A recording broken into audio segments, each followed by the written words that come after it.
என்ன நடந்தாலும் ஒரு முஸ்லிமாக ஈமான் கொண்ட மூமின்களாக நம்முடைய கொள்கை விவகாரத்தில் இஸ்லாம் என்கிற அடிப்படையில் ரொம்ப தெளிவாக இருந்து விட வேண்டும். எந்த ஒரு எமோஷனலான நேரத்திலையும் நம்முடைய இஸ்லாமிய விழுமியங்கள் இஸ்லாத்தினுடைய கொள்கை கோட்பாடுகளுக்கு எதிராக நம்ம போயிடக்கூடாது. ஒரு நபி மொழி பரப்பப்படுகிறது. அந்த நபி மொழியை பரப்பி என்ன பண்றாங்கன்னு சொல்லி சொன்னா பாருங்க, சவுதி அரேபியாவை பத்தி ரசூலுல்லாஹ் பேசியது இது, நபிகள் நாயகம் சொன்னது இது என்று சொல்லித்தான் பரப்புகிறார்கள். முதல்ல அது என்ன நபி மொழி என்பதை சொல்லிவிட்டு அதனுடைய உண்மைத்தன்மை என்ன என்பதை நம்ம புரிஞ்சு கொள்ள முடியும்.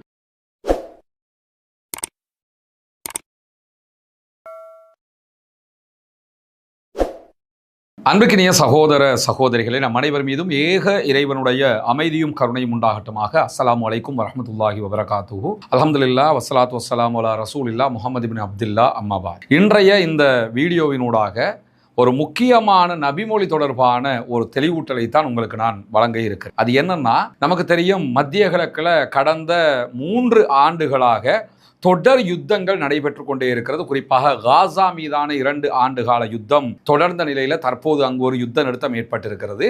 அதற்கு பிறகு ஆரம்பித்த ஒரு மாபெரும் சண்டை தான் ஈரானுக்கு எதிரான அமெரிக்க இஸ்ரேலிய யுத்தமாக இருக்கிறது. அந்த யுத்தமும் நிரந்தர யுத்த நிறுத்தத்தை நோக்கிய தற்காலிக யுத்த நிறுத்த பேச்சுவார்த்தைகள் கூட இன்னும் முற்றுப்பெறாத ஒரு சூழலை நம்ம பார்க்க முடிகிறது. இப்படியான ஒரு சூழலுக்குள்ள அரபு நாடுகள் ஓரளவுக்கு இந்த யுத்தத்தை புரிதலுக்குட்படுத்தி இருக்கிறார்கள் என்பதை நம்ம புரிஞ்சுக்கிற முடியுது. ஏன்னா அரபு நாடுகள் எதுவும் இதை ஷியா சன்னி என்கிற ரீதியில் பார்க்காம அரபு நாடுகளில் இருக்கக்கூடிய அமெரிக்க தளங்கள் மீது ஈரான் தாக்குகிறது, அதை நாங்கள் தடுக்கிறோம் என்கிறதோடு அவங்க நின்றுக்கிறாங்க. இதே நேரத்தில் அமெரிக்காவை இலக்கு வைப்பதற்கு 10,000 கிலோமீட்டர் தாண்டி தாக்குவதை விட அமெரிக்காவினுடைய மத்திய கிழக்கில் இருக்கிற படைத்தளங்களை தாக்குவது ஈஸிங்கிறதுனால ஈரான் அந்த தாக்குதல்களை நடத்துகிறது. இந்த யுத்தத்தில் இதுவரைக்கும் வெற்றி வாகையும் சூடி இருக்கிறது. ஹொர்முஸை மொத்தமாக மூடி வச்சிருக்கிறாங்க ஈரானியர்கள். அதே மாதிரி அவர்களுடைய ஏவுகணை கேப்பபிலிட்டி உள்ளிட்ட எல்லா வகையிலையும் அவர்கள் வெற்றியை சுவீகரித்து கொண்டு இருக்கிறார்கள்.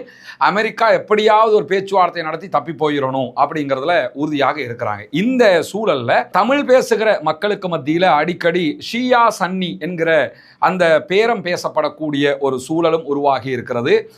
இந்த நேரத்தில் நம்ம ஈரானை சப்போர்ட் பண்றது ஷியா சன்னிங்கிற வகையில் கிடையாதுங்கிறத பல தடவை நான் என்னுடைய உரைகளில் தெளிவுபடுத்தி இருக்கிறேன். நம்ம ஈரான் பக்கம்தான் நிற்கணும், அதற்கு மார்க்க அடிப்படை இருக்கிறது. நபிகள் நாயகம் ஸல்லல்லாஹு அலைஹி வஸல்லம் காலத்தில் ரோம் தோல்வி அடைந்த போது சஹாபாக்கள் கவலைப்படுகிறார்கள்.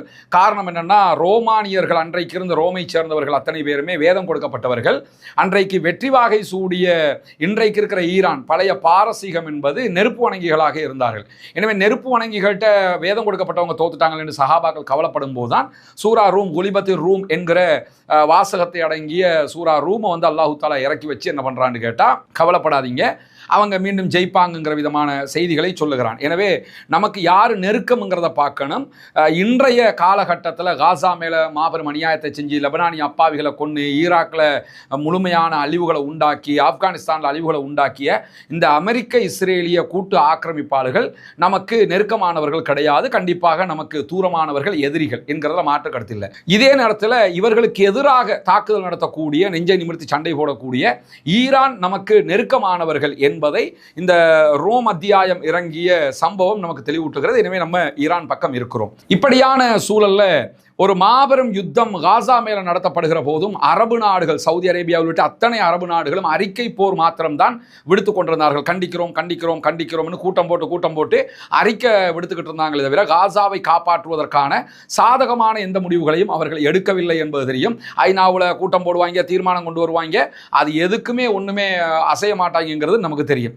அதே மாதிரி தான் ஈரான் மீது தற்போது தாக்குதல் நடத்தப்படுகிற நேரத்திலையும் ஈரானை தாக்குறதுக்கே அரபு நாடுகள் இருக்கக்கூடிய அமெரிக்க படைத்தளங்களை தான் அமெரிக்கா பயன்படுத்தியது. ஈராக் அழிக்கிறதுக்கும் இதே அரபு நாடுகளுடைய படைத்தளம் தான் பயன்படுத்தப்பட்டது.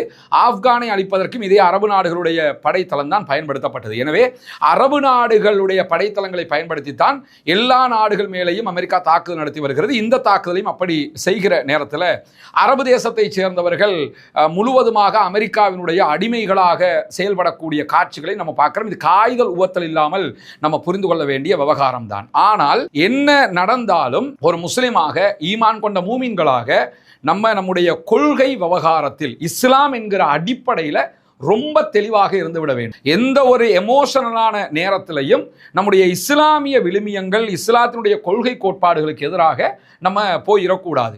இப்படியான சூழல்ல இந்த காலகட்டத்தில் அரபு தேச மன்னர்கள் மீது ஒரு பாரிய வெறுப்பு சமூக மட்டத்தில் உருவாகி இருப்பது நமக்கெல்லாம் தெரியும். காசாவில் இவ்வளவு கொல்லும் போது பார்த்துக்கிட்டு சும்மா இருக்கிறாங்களே, லெபனானில் இவ்வளவு கொல்லும் போது பார்த்துக்கிட்டு சும்மா இருக்கிறாங்களே, ஈரான்காரன் தைரியமா நிற்கிறான், அவனோட நிக்காட்டியும் பரவாயில்லை, அவனை எதிர்த்துக்கிட்டு நிற்கிறாங்களே, அவனுக்கு எதிராக கருத்து சொல்லிக்கிட்டு இருக்கிறாங்களேங்கிற மாதிரி கடுமையான வெறுப்புணர்வு உண்டாகி இருக்கக்கூடிய சூழல்ல ஒரு நபிமொழி பரப்பப்படுகிறது. அந்த நபிமொழியை பரப்பி என்ன பண்றாங்கன்னு சொல்லி சொன்னா, பாருங்க, சவுதி அரேபியாவை பத்தி ரசூலுல்லாஹ் பேசியது இது, நபிகள் நாயகம் சொன்னது இது என்று சொல்லித்தான் பரப்புகிறார்கள். முதல்ல அது என்ன நபிமொழி என்பதை சொல்லிவிட்டு அதனுடைய உண்மைத்தன்மை என்ன என்பதை நம்ம புரிஞ்சு கொள்ள முடியும். நபிகள் நாயகம் ஸல்லல்லாஹு அலைஹி வஸல்லம் அவங்க ஒரு சந்தர்ப்பத்தில் சஹாபாக்களுக்கு மத்தியிலே அமர்ந்து கொண்டிருக்கிற போது ஒரு பிரார்த்தனை செய்கிறார்கள். இப்னு உமர் ரலியல்லாஹு அன்ஹு அவர்கள் அறிவிக்கக்கூடிய இந்த நபிமொழி சஹீஹுல் புகாரில 1037வது நம்பர்ல பதிவு செய்யப்பட்டிருக்கிறது. என்ன பிரார்த்தனையை ரசூலுல்லாஹ் அல்லாஹ்விடத்தில் முன்வைக்கிறாங்கன்னா, அல்லாஹும்ம பாரிக் லனா ஃபீ ஷாமினா வ ஃபீ யமனினா, இறைவா எங்களுடைய ஷாம் தேசத்தின் மீது அருள் புரிந்து விடு, எங்களுடைய யமன் தேசத்தின் மீதும் நீ அருள் புரிந்து விடு அப்படிங்கிறாங்க. உடனே அங்க இருக்கக்கூடிய சஹாபாக்கள் சில பேர் என்ன பண்றாங்கன்னா, ரசூலுல்லாஹ்ட்ட வஃபி நஜிதினா அப்படிங்கிறாங்க. யார் ரசூலுல்லாஹ், நம்முடைய நஜிதுக்காகவும் நீங்க பிரார்த்தனை பண்ணுங்க அப்படிங்கிறாங்க. அதற்கு பிறகும் நபிகள் நாயகம் ஸல்லல்லாஹு அலைஹி வஸல்லம் அவங்க என்ன பண்றாங்கன்னா, அல்லாஹும்ம பாரிக் லனா ஃபீ ஷாமினா வ ஃபீ யமனினா அப்படிங்கிறாங்க. இறைவா எங்களுடைய ஷாம் தேசத்தின் மீதும் எங்களுடைய யமன் தேசத்தின் மீதும் நீ அருள் புரிந்து விடு அப்படின்னு சொல்லி மீண்டும் ஷாமுக்கும் யமனுக்கும் தான் பிரார்த்தனை செய்கிறார்கள். அப்பொழுதும் சஹாபாக்கள் என்ன பண்றாங்கன்னா, வஃபி நஜிதினா அப்படிங்கிறாங்க. இறைவனுடைய தூதர் அவர்களே, எங்களுடைய நஜிதுக்காகவும் நீங்க பிரார்த்தனை பண்ணுங்களேன் அப்படின்னு கேட்கும்போது அதற்கு நபிகள் நாயகம் ஸல்லல்லாஹு அலைஹி வஸல்லம் அவர்கள் உடனே ஒரு பதில் சொல்கிறார்கள். ஹுனாக ஸலாஸிலு வல் ஃபிதன், அந்த நஜிது என்கிற பகுதிகளில் தான் ஜில்சால் பூமி அதிர்ச்சி ஏற்படும், அதே போன்று வல் ஃபிதன் நிறைய குழப்பங்கள் ஏற்படும், அங்கதான் ஷைத்தானுடைய கொம்பு வெளிப்படும் அப்படின்னு சொல்லி அல்லாஹ்வுடைய தூதர் ஸல்லல்லாஹு அலைஹி வஸல்லம் அவர்கள் சொல்லுகிறார்கள். இது புகாரிலே பதிவு செய்யப்பட்ட நபிமொழி. இந்த நபிமொழியில அல்லாஹ்வுடைய தூதர் 2 நாடுகளுக்கு பிரார்த்தனை செய்கிறார்கள், தேசங்களுக்கு, ஷாமுக்கு யமனுக்கு பிரார்த்தனை செய்கிறாங்க. நஜிதுக்கு பிரார்த்தனை பண்ணுங்கன்னும் போது நஜிதுக்கு பிரார்த்தனை பண்ண மறுத்தது மட்டுமல்லாம மறுத்ததற்கான 3 காரணங்களை சொல்லுகிறார்கள். ஒன்று, அங்கு ஜலாசில் பூமி அதிர்ச்சிகள் ஏற்படும், இரண்டாவது ஃபித்னா குழப்பங்கள் அங்கு ஏற்படும், மூன்றாவதாக ஷைத்தானுடைய கொம்பு அங்கே வெளிப்படும் அப்படின்னு சொல்லக்கூடிய இந்த நபிமொழி. இந்த நபிமொழியை இந்த நேரம் பார்த்து சில பேர் என்ன பண்றாங்கன்னா, அவர்களா நினைச்சு அவங்க நம்புகிற ஒரு விஷயத்துக்கு சாதகமாக பரப்புகிறத நீங்க பார்க்க முடியும். இது ஈமான்ல நமக்கு பெரிய பாதிப்பை ஏற்படுத்திவிடும். இப்படியான செயல்பாடுகள் அவங்க என்ன சொல்ல வர்றாங்கன்னு சொன்னா, நஜிதுங்கிறது எது தெரியுமா? இன்னைக்கு இருக்கிற ரியாது தான். ரியாத் எங்க இருக்குது? சவுதி அரேபியாவினுடைய தலைநகரம். இப்ப சவுதி தலைநகரத்தை ஒவ்வொரு சந்தர்ப்பத்தில் ரியாதாகவும் இருக்கும், இதே போன்று ஜித்தாவாகவும் இருக்கும். ஓவராலாக ரியாதை யூஸ் பண்ணுவாங்க.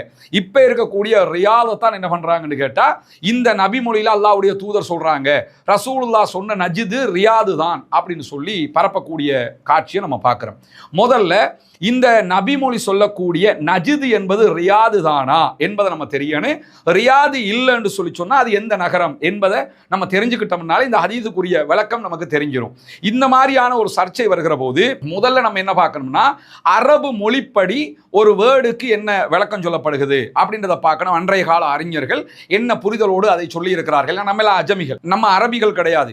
அரபிகளாக இருந்து இந்த அரபு மொழியில பாண்டித்துவம் பெற்றவர்கள், அதே போல முந்தைய கால அறிஞர்கள், இது தொடர்பான ஆய்வு கண்ணோட்டத்தோட இருந்த மாபெரும் மேதைகள் எல்லாம் என்ன சொல்லி இருக்கிறார்கள் என்பதை புரிந்து கொண்டோம் என்று சொன்னால் மிக தெளிவாக இதற்கு பதில் கண்டுவிட முடியும். அந்த அடிப்படையில் நீங்க பார்த்தீங்கன்னு சொன்னா, நஜிது என்பது என்ன என்பதற்கு அரபு மொழியில அரபிய கலையுடன் கூடிய அறிஞர்கள் சொல்லக்கூடிய விளக்கம் என்னன்னு கேட்டா, மேடான மேற்கு பகுதி என்பதுதான் நஜிது என்பதற்கான நேரடி மொழிபெயர்ப்பாக இருக்கிறது. மேடாகவும் இருக்கும், மேற்கு பகுதியாகவும் இருக்கும். இப்ப ரசூலுல்லாஹி ஸல்லல்லாஹு அலைஹி வஸல்லம் அவங்க எங்க இருக்கிறாங்க? மதீனாவுல இருக்கிறாங்க. மதீனாவுல இருந்து எது மேற்கு பகுதி, அந்த மேற்கு பகுதியில மேடான பகுதி எது அப்படிங்கிறத நம்ம பார்க்கணும். நபிகள் நாயகம் ஸல்லல்லாஹு அலைஹி வஸல்லம் அவர்கள் மதீனாவில் இதை சொல்லும் போது, அன்றைய காலத்திலும் இன்றைக்கும் மேற்கு பகுதியாக இருப்பது எதுன்னு கேட்டா இன்றைக்கு இருக்கக்கூடிய ஈராக். அதே நேரத்தில் மேடாகவும் இருப்பது எதுன்னு கேட்டா ஈராக் தான். ஈராக் அப்படி உயரத்தில் இருக்கும், மற்றவைகள் பள்ளத்தில் இருக்கும். எனவே மேடான மேற்கு பகுதிக்குத்தான் நஜிதுன்னு சொல்லுவாங்க.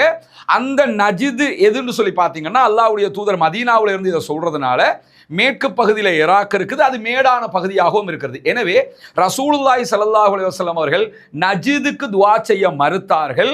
நஜிதுல ஃபித்னா ஏற்படும் என்று சொன்னார்கள், நஜிதுல ஜில்சால் பூகம்பங்கள் ஏற்படும் என்று சொன்னார்கள், பூமி அதிர்ச்சி ஏற்படும் என்று சொன்னார்கள், நஜிதுல ஷைத்தாண்ட கொம்பு வெளிப்படும் என்று சொன்னார்கள். ஷைத்தானியத்து நிறைய ஃபித்னாக்கள், ஷைத்தானியத்து மார்க்க விரோத செயல்பாடுகளுக்கு சொல்றது அதெல்லாம் உருவாகும் என்று சொன்னாங்க. அது ஈராக்கை நோக்கி சொல்லப்பட்டதே தவிர ரியாதை நோக்கி சொல்லப்பட்டது அல்ல. அரபு நாட்டுக்காரங்க இந்த காசா விவகாரத்துக்கு வரல, அதை ஒருபோதும் நம்ம ஏற்றுக்கொள்ள முடியாது. ஈரான் அமெரிக்காவை நெஞ்ச நிமித்து சண்டை பிடிச்சிக்கிட்டு இருக்கிறான். அந்த நேரத்திலையும் அதற்கு சப்போர்ட் பண்ணாம இன்னும் அமெரிக்காவுக்கு வால் பிடிக்கிற, அமெரிக்காவுக்கு பின்னாடியே போகக்கூடிய வேலையெல்லாம் பண்றாங்க. இதையெல்லாம் ஒருபோதும் நம்ம ஏத்துக்கிற மாதிரி, குறிப்பா நான் ஏத்துக்கிறலங்கிறது என்னுடைய வீடியோ பார்க்கக்கூடிய அத்தனை பேருக்கும் தெரியும். ஆனால் காய்தல் ஒத்தல் இல்லாமல் நேர்மையாக எந்த ஒன்றையும் நாம் புரிந்து கொள்ள வேண்டும். அந்த அடிப்படையில் பார்த்தோம்னா இந்த நபிமொழி சொல்லக்கூடிய நஜிது என்பதற்கான அரபிய விளக்கம் மேடான மேற்கு பகுதி, அது ஈராக். இது முதல் விவகாரம். அதே மாதிரி இந்த நஜிது என்பது ஈராக்கு தான் என்று சொல்லி, இது நான் சொல்ற கருத்தாக நீங்க எடுத்துக்கிற தேவையில்லை. ஏன் நான் இதை எடுத்து சொல்ற ஒரு ஆள் மட்டும்தான். மிகப்பெரிய மாபெரும் அறிஞராக, மேதையாக, அனைத்து தரப்பு அறிஞர் பெருமக்களாலும் ஏற்றுக்கொள்ளப்படக்கூடிய புகாரியினுடைய விளக்க உரையை எழுதிய, புகாரிக்கு ஷரஹ் எழுதியிருக்கக்கூடிய இப்னு ஹஜர் அல் அஸ்கலானி அவர்கள், புகாரியினுடைய விளக்க உரைகள் நிறைய இருக்குது. அதில் நம்பர் 1 டாப்ல எது இருக்கும் என்று சொல்லி சொன்னா இப்னு ஹஜர் அல் அஸ்கலானி அவர்கள் எழுதிய ஃபத்ஹுல் பாரி தான் இருக்கும். இந்த ஃபத்ஹுல் பாரி கிரந்தத்தில் இந்த ஹதீஸுக்கு இப்னு ஹஜர் அல் அஸ்கலானி அவர்கள் விளக்கம் சொல்லும் போது, இந்த ஹதீஸில் சொல்லப்படக்கூடிய நஜிது என்பது ஈராக்கு என்று சொல்லுகிறார்கள். அதை ஹாஃபிஸ் இப்னு ஹஜர் அவர்கள் சொல்கிறார்கள், ஹத்தாபி சொல்றாங்க. இது மாதிரி நிறைய அறிஞர்கள் மிக தெளிவாக இது நஜிது என்றாலே அது ஈராக்கு தான் என்பதை தெளிவாக சொல்லியிருக்கிறார்கள். ஃபத்ஹுல் பாரில் இன்னைக்கு நீங்க பார்க்கலாம். நான் சொல்லி நீங்க கேட்க வேண்டிய அவசியம் இல்லை. புகாரிக்கு உலகத்திலேயே நம்பர் 1 விளக்க உரை என்று அத்தனை அறிஞர்களாலும் ஏற்றுக்கொள்ளப்பட்டிருக்கக்கூடிய ஃபத்ஹுல் பாரி, அந்த ஃபத்ஹுல் பாரியை எழுதியிருக்கக்கூடிய மாபெரும் ஹதீஸ் கலை மேதை ஹாஃபிஸ் இப்னு ஹஜர் அவர்கள் இந்த விளக்கத்தை சொல்லி இருக்கிறார்கள். அவர் புகாரிக்கு விளக்கம் எழுதினவர், அந்த விளக்கத்திலேயே இதையும் சொல்லி இருக்கிறாரு. வேறு யாரும் திரிச்சிடக்கூடாது, மாத்திரக்கூடாதுங்கிறதுக்காக தெளிவாக சொல்லிட்டு போயிருக்கிறாரு. எனவே நஜித் என்பதற்குரிய பொருளும் ஈராக்கை தான் சொல்கிறது. ஹாஃபிஸ் இப்னு ஹஜர், ஹத்தாபி போன்ற மாபெரும் மேதைகள் எல்லோருமே சொல்லியிருக்கக்கூடிய விளக்கமும் அது ஈராக்கு என்பதுதான். அதை தாண்டி இப்ப நேரடியாக அந்த ஹதீஸினுடைய விளக்கத்தை நீங்க புரிகிற விதமாக யோசிச்சு பாருங்க. ரசூலுல்லாஹ் ஈராக்குக்கு பிரார்த்தனை செய்ய மறுக்கிறார்கள். அதற்கு 3 காரணங்களை சொல்கிறார்கள். அங்கு ஜில்சால், ஜலாசில் ஏற்படும் மாபெரும் பூகம்பங்கள், பூமி அதிர்ச்சிகள் அதெல்லாம் ஏற்படும்ங்கிறாங்க. அரபு தேசங்கள்ல இது எங்க ஏற்பட்டிருக்குன்னு தேடி பாருங்க, அது ஈராக்காக இருக்கும். அதற்கடுத்ததாக அங்குதான் ஃபித்னாக்கள், குழப்பங்கள் ஏற்படும் என்று ரசூலுல்லாஹி ஸல்லல்லாஹு அலைஹி வஸல்லம் அவர்கள் சொன்னார்கள். ரசூலுல்லாஹ் சொன்ன காலத்திலிருந்து இதுவரைக்கும் ஈராக்கில் காலாகாலம் ஏதாவது குழப்பம் வர்றதை நீங்க பார்த்துக்கிட்டே இருக்கலாம். ஈவன் ஜமல் யுத்தம், ஒட்டக போர் எங்கு நடந்தது? ஈராக்கை ஒட்டி நடைபெற்ற யுத்தம். அதே மாதிரி சிஃபின் யுத்தம் எங்கு நடந்தது? ஈராக்கை ஒட்டி நடந்த யுத்தம். அதற்கு பிறகு வந்து எத்தனை யுத்தங்களாக இருந்தாலும், எத்தனை சண்டைகளாக இருந்தாலும், இன்ன வரைக்கும் ஈராக்கை நீங்க எடுத்துக்கிட்டீங்கன்னு சொல்லி சொன்னா மாபெரும் ஃபித்னாக்கள், மார்க்கத்தின் பெயரால் ஃபித்னா வரும், அரசியல் பெயரால் ஃபித்னா வரும், எல்லா ஃபித்னாக்களும் ஈராக்ல தோன்றுவதை பார்க்க முடியும். எனவே ரசூலுல்லாஹ் பிரார்த்தனை செய்ய மறுத்தார்கள். ஏன்னு கேட்டாங்க ஃபித்னா ஏற்படும் என்று. அந்த ஃபித்னாவை வரலாற்று ரீதியில எங்க ஏற்படுகிறதுன்னு பார்க்கிறோம். இதே மாதிரி ஃபித்னா ரியாதுல ஏற்பட்டதாண்டா? அப்படி ஏற்படலை. அதே மாதிரி குழப்பங்கள், யுத்தங்கள் இந்த மாதிரி ரியாதுல நடந்ததான்னு அங்கே ஏற்படலை. அதே மாதிரி இந்த பூமியை இந்த மாதிரி எல்லாம் பார்த்தீங்கன்னு சொல்லிச்சுன்னா ரியாதுல ஏற்படலை. எங்க ஏற்பட்டிருக்கு? முதல்ல அரபு லாங்குவேஜுக்குரிய மொழிபெயர்ப்பு அது ஈராக்கை சொல்கிறது. ஹாஃபிஸ் இப்னு ஹஜர் உள்ளிட்ட மாபெரும் அறிஞர்களும் அதை ஈராக் என்று சொல்கிறார்கள். 3வது நேரடியாக ஹதீஸ்லே நீங்க பார்த்தீங்கன்னு சொல்லி சொன்னா விளக்கத்துல அது எங்க ஏற்பட்டது என்றால் ஈராக்லே ஏற்பட்டிருக்கிறது. அதை தாண்டி ஷைத்தானுடைய கொம்பு அங்குதான் வெளிப்படும் என்கிறார்கள் ரசூலுல்லாஹ்.